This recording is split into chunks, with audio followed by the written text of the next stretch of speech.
インドネシアのグヌンパダン遺跡の下には人工的な巨大構造物が存在するかもしれないという仮説があります。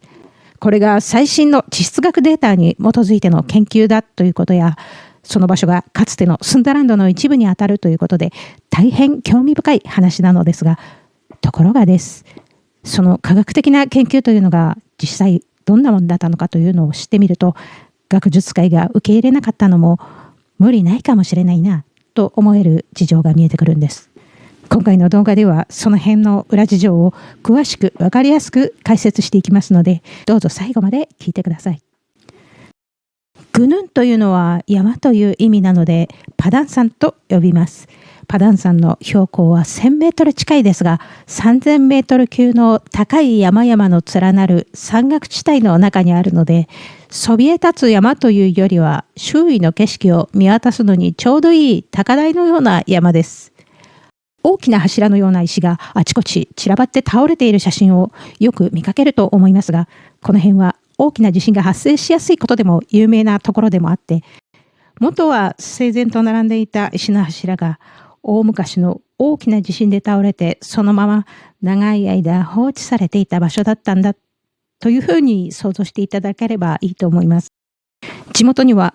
山の中には古代の王様の宮殿が埋まっているとか、その宝物を守る精霊が住んでいるといったような伝承が残っているんだそう。まるでピラミッド説とぴったり重なる不思議な話ですよね。グヌンパダンに関する最も古い公式な記録というのは、植民地時代のオランダ人の記載で、古代人が築いたと思われる階層状の地形があること、規則的な形の揃った石の柱が使用されているということ、といったような実際に目で見て確認したことのみが記載されています。オランダ政府の方はこれを特に調査する必要のあるものとは見なさなかったようです。最初の調査が行われたのはインドネシアがオランダから独立しておよそ30年後のことです。1982年には国家遺跡指定されて、これから観光地として発展させていこうということで階段や通路なんかが備えられたんです。これと並行して地元の考古学者たちを中心とした発掘調査も行われました。階層構造に使用されていた形の揃ったたくさんの柱は、当初古代人が高度な技術で切り出したんじゃないかと考えられていたんですが、調査の結果、地元で調達した天然の石の形状を利用したものだったということが確認されました。そして階層状の構造は山の斜面を切り崩して築かれたもので、古代の礼拝所として使用されていたものだということも確認されました。ただ不思議なのが、出土品のコレクション写真なんかがあってもいいはずなんですが、紀元前1世紀前後のものと思われる土器のかけらが見つかったとされているだけで、どんなものがどのくらい見つかったかなどの公式な情報が見当たらないんです。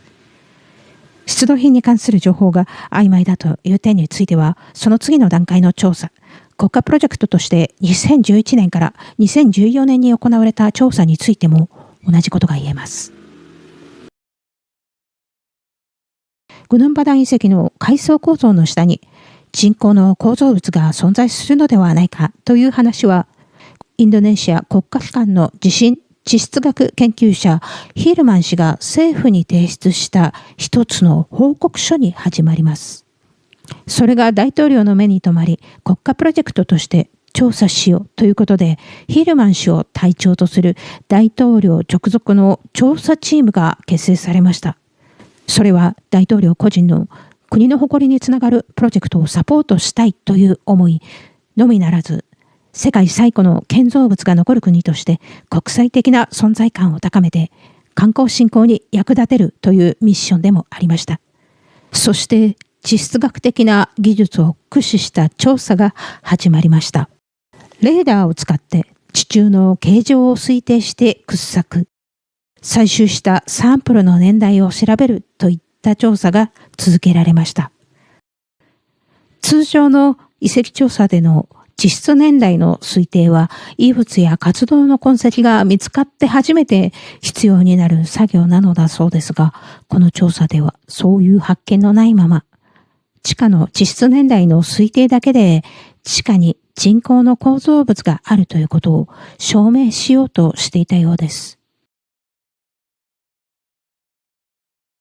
ところが結局は考古学的な発見なしの地質学的なデータには意味がないとして学術誌への論文掲載は査読を通過することができず失敗に終わってしまったんです。同じ超古代の研究でもスンダランドの研究だったら地形がテーマなので地質データが重要な証拠になるかもしれませんが、グヌンパダンは遺跡が存在するという話ですから考古学的な研究が重要になりますよね。もしかしてその辺の誤解があったのではという指摘もあります。それにしてもなぜ以前から調査していた考古学者たちと一緒に調査しなかったのでしょうか。実はその考古学者たちはヒルマン氏の説に最初から強く反対していて、調査チームへの参加は拒否されていたというのが実情のようです。